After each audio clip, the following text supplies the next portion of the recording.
Hello, students. Are you ready for the dictation?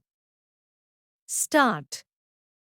A two-member bench of the Supreme Court that granted bail to Delhi Chief Minister Arvind Kejriwal in the Delhi excise policy case was divided on the legality of his arrest by the CBI on corruption charges soon after he was given regular bail in connection with money laundering charges.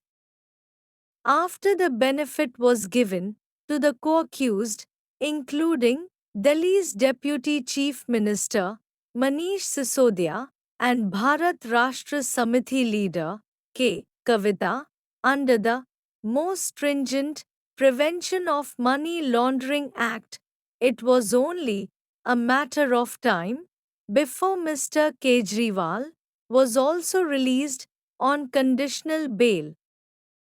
Justice Surya Kant and Justice Ujjal Bhuyan were one in holding that he was entitled to bail and that there was no need, as the CBI wanted, to send him back to the trial court.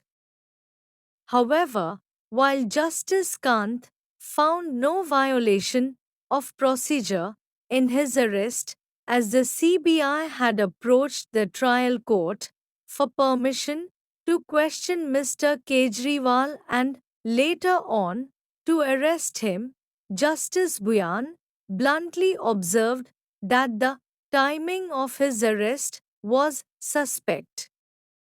Noting that the CBI did not feel the need to arrest him for 22 months, he questioned the urgency to arrest him when he was on the cusp of release in the Enforcement Directorate case.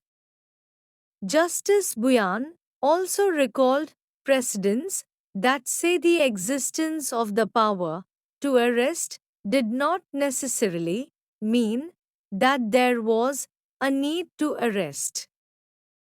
Para change. Justice Bhuyan's observations also touched upon the CBI's reputation. Few would disagree with the view that the CBI should strive to dispel the notion that it is a caged parrot and that its investigation should not give the impression that it probes cases and arrests people in a high-handed and biased manner.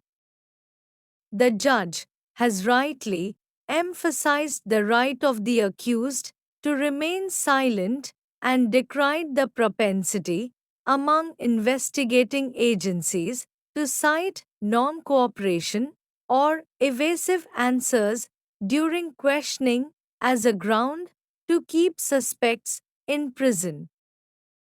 If the order of bail in the Manish Sisodia case was a reminder to all judges that bail cannot be denied as a matter of punishment, Justice Bhuyan's separate judgment will be notable for its reminder to the CBI about its obligation to keep its investigations fair. There is also some subtle criticism of the Delhi High Court's order rejecting bail to Mr. Kejriwal on the ground that he ought to approach the trial court first.